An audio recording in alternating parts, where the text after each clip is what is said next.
Today we're going to be making my butternut squash soup. When the wind starts blowing and temperatures fall, nothing will warm you up from the inside out like a hot bowl of soup. Let's grab our ingredients and head to the kitchen because this is going to be a good one. All I did was cut them down the center, and I used a spoon and just removed all of the seeds. And now I am going to brush them with just a little bit of melted butter. Very simple.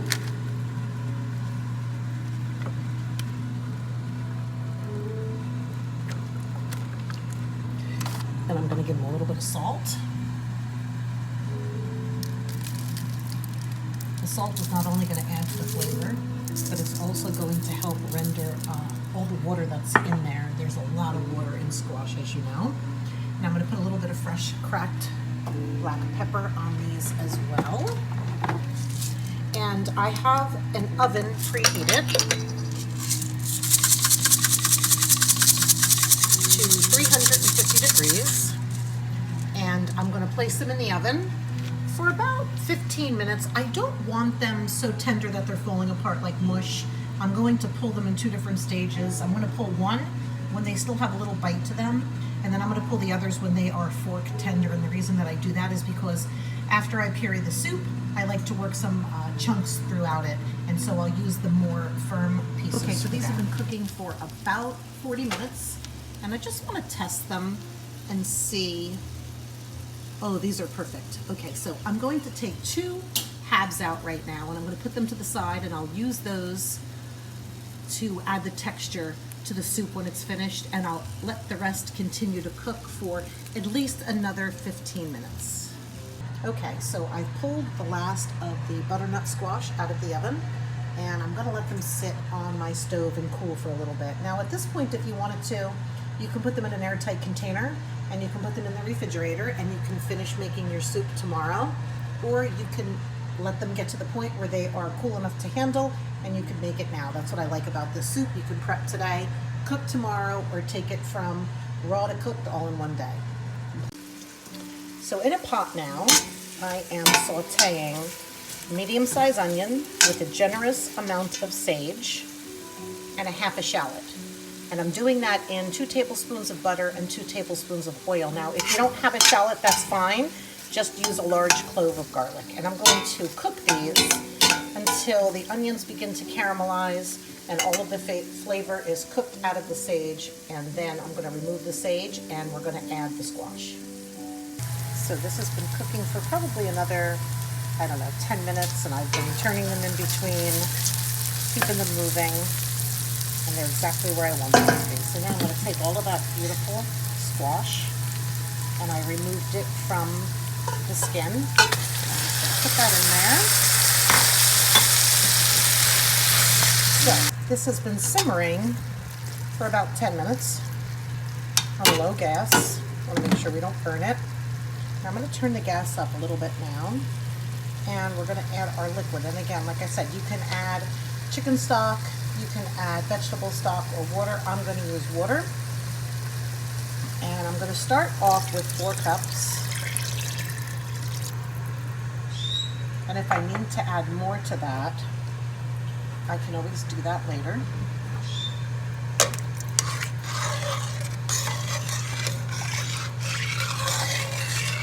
I took all of the sage out of there. And the reason why I did that is because eventually I'm going to grab my immersion blender and purify all of this.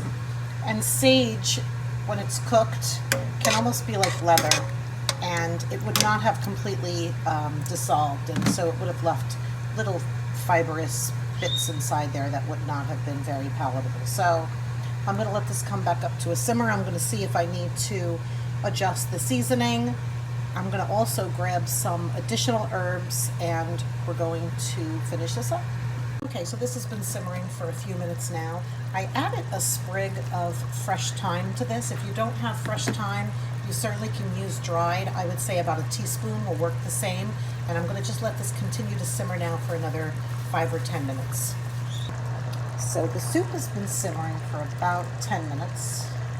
I'm going to turn the gas off at this point, and I'm going to remove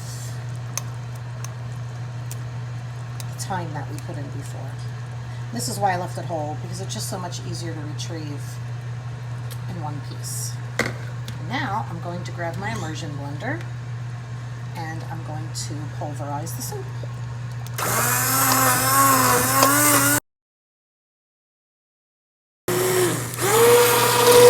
Okay, so look how beautiful and velvety this looks. And I didn't add any more water. 4 cups of water was absolutely perfect. I just want to give this a taste really quickly and see if we need any more seasoning. Wow, that's really good. It definitely could use a little bit more salt. And this is a preference thing, so you want to salt and pepper it to taste.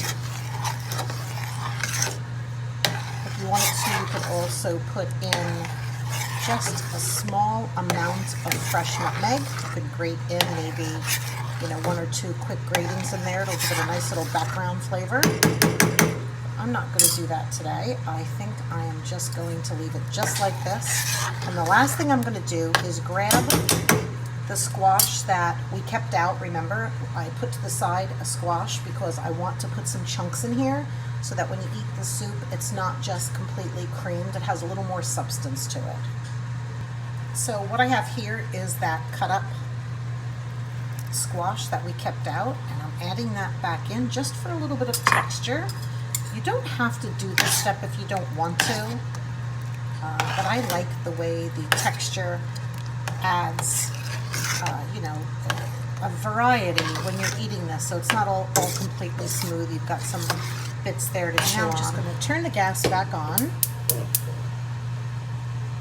and I'm going to stir in a 1/2 cup of milk. Now this is almond milk because I have a family member who's lactose intolerant and I don't want to add too much lactose to this. I already put some butter in the beginning, which she said is fine, but I just want to finish this and give it a little bit of milk. Makes it a little bit creamier. If you don't have lactose issues in your family, you can certainly add a 1/2 cup of heavy cream. That will definitely thicken this up a little bit. I just want to give it a quick taste, see if it needs any more seasoning at this point.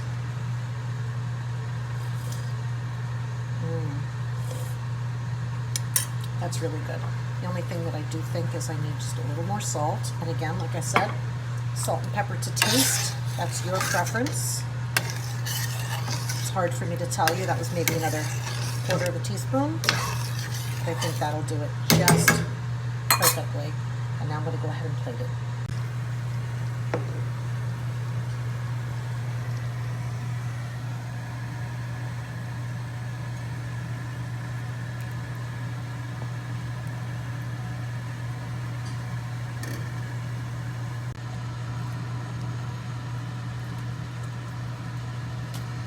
And of course, for those of you like me who are not lactose intolerant, I like to finish mine with a little dollop of sour cream. And that's it. Look how delicious this looks. But the only way to really know is to taste it. Look how pretty that is. There's nice chunks in there. Look at that. So nice and creamy.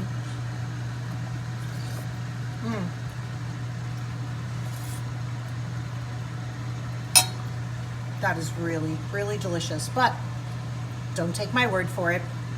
Get in the kitchen and make it. This is the perfect season for squash. This is a great first course for Thanksgiving or any day during the week where you want to have something that's light but yet delicious, full of flavor, and quite healthy for you if you think about it. Okay guys, thanks for coming by and checking us out. Can't wait to see you again. Post a comment down below. Let us know you were here. Let us know what you'd like to see in upcoming videos. And don't forget to come by and visit us again because there's always something good cooking in Aunt Susie's kitchen. Ciao.